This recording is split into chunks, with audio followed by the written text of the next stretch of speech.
किसी पर भी FIR हो जाना उसको सरकारी जॉब से वंचित नहीं कर सकता। सभी को राधे राधे, जय हिंद। राधे राधे, जय हिंद सर। तो आज आपको हम पढ़ाएंगे CCTNS और अन्य पटलों के बारे में, ठीक है। तो CCTNS क्या है, जिसकी फुल फॉर्म अगर मैं आपसे कहूँ तो लिख लो एक बार। CCTNS की फुल फॉर्म लिख लो, क्राइम एंड क्रिमिनल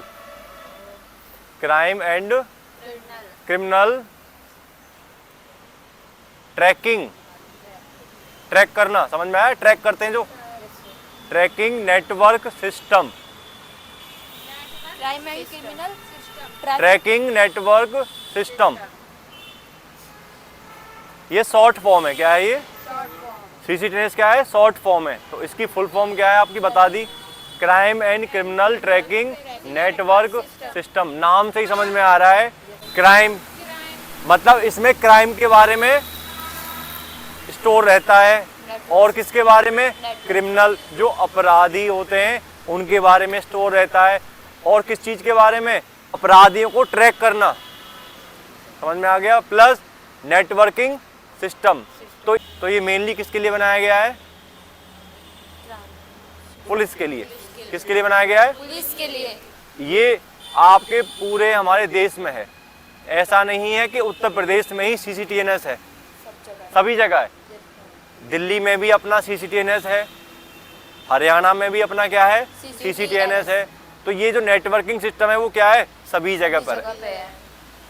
क्लियर हो गई बात? Yes sir. तो आजकल यही सब चीज होती है यहाँ पर। जब भी आपकी FIR लिखाई जाती है, क्या लिखाई जाती है? FIR।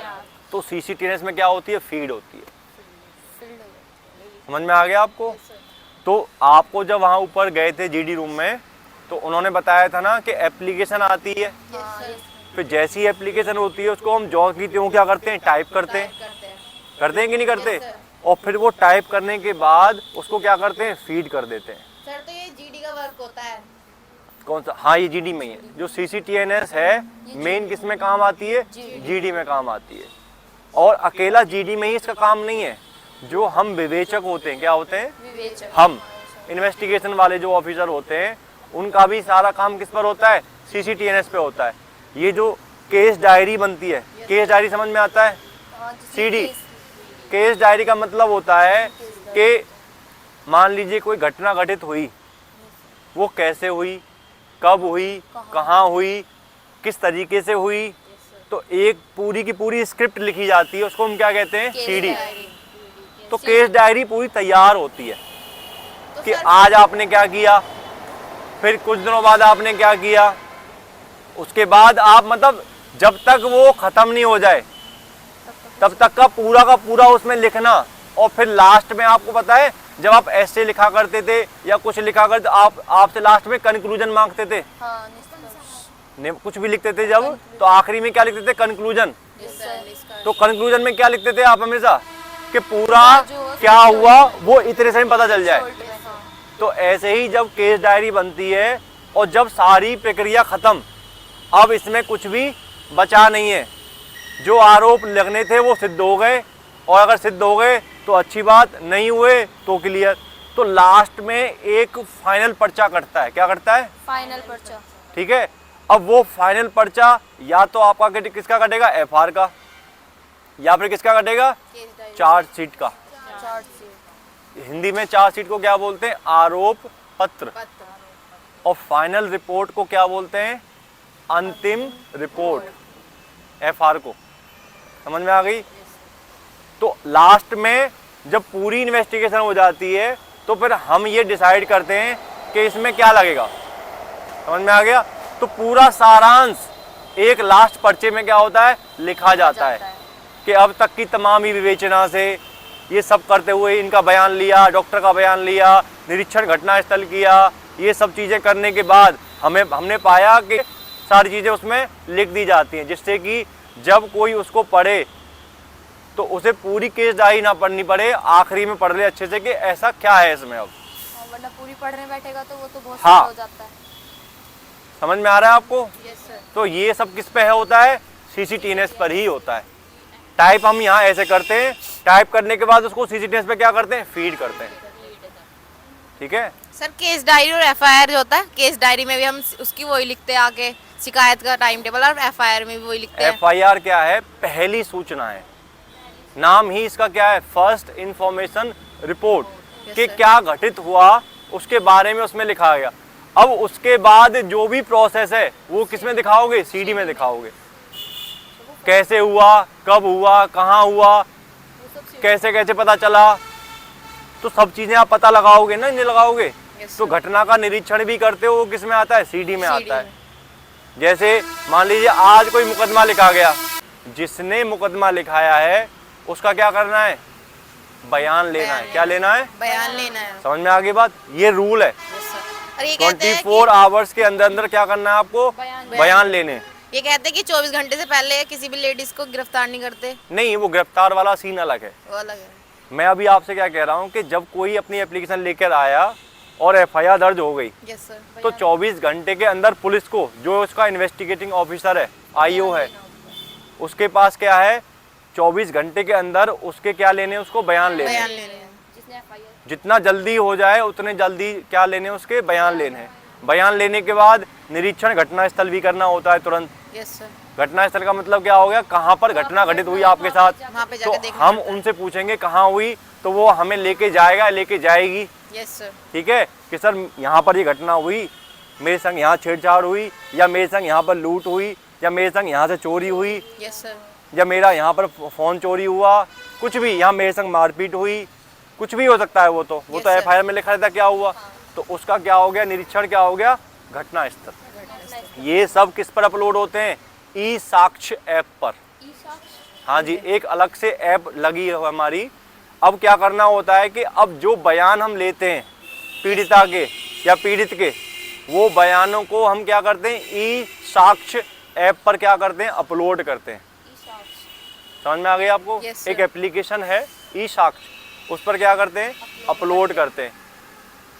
पहले नहीं हुआ करता था, जब से ये एप्लीकेशन आई है, तो जैसे अब समय बदल रहा है तो हम भी क्या करें, एडवांस हो रहे हैं। Yes sir. तो मॉडर्न पुलिसिंग क्या है, यही तो है। Yes sir. पहले ये चीजें नहीं हुआ करती थी, पहले ये भी नहीं था कि 24 घंटे के अंदर बयान लेने। तो फिर तुम सर हमें घटनास्थल पर जाने की जरूरत नहीं है, ये हो जाएगा तो? नहीं, क्यों नहीं तो जरूरत? सर? घटनास्थल का नाम ही क्या है, घटना। घटना कहाँ हुई है? Yes sir. आप तो वहां जाओगे ना, जब तक आप उस जगह नहीं जाओगे निरीक्षण कैसे करोगे? क्या इसका वर्क क्या है तो? CCTV का ई-साक्ष्य ऐप क्या है कि ऐप है, उस पर ऐसे रिकॉर्डिंग करके बयान लेते हैं, है कि आपने ये बातें बताई थी, तो वो ऑनलाइन क्या है, स्टोर हो जाते हैं अब। तो इससे दोनों का ही फायदा है, जिसने कंप्लेन की है उसका भी, और जिसने जो उसका IO है उसका भी फायदा है। अच्छी चीज है, ये होना ही चाहिए। Yes sir. जितना ट्रांसपेरेंसी होगी उतना क्या होगा, अच्छा होगा। पुलिसिंग उतनी क्या होगी, अच्छी होगी। अच्छी होगी। तो ये अच्छा इनिशिएट है, CCTV भी बहुत अच्छा इनिशिएट है ही है। केस डायरी क्या है, इन्वेस्टिगेशन, कि आप कैसे कैसे इन्वेस्टिगेट करते चले गए, उसको किस में लिख देना, CD में लिख देना। उससे क्या है कि जब आप टाइप करोगे, लिखते जाओगे लिखते जाओगे लिखते जाओगे, एक पूरा एक प्रोसेस होता है। कभी भी कोई खाना भी बनता है तो क्या उसका एक प्रोसेस होता है, पहले ये डाला, पहले घी डाला, पहले ये डाला, फिर इसमें मसाले डाले, मसाले, सब्जी कटी हुई सब्जी डाली, फिर उसके बाद आखिरी में क्या किया, उसका ढक्कन बंद कर दिया और सीटी चल रही है उसमें अब। तो ये क्या एक प्रोसेस है। तो ऐसे ही CD भी क्या है, प्रोसेस, के मुकदमे का एक पूरा प्रोसेस क्या है, केस डायरी में लिख देना।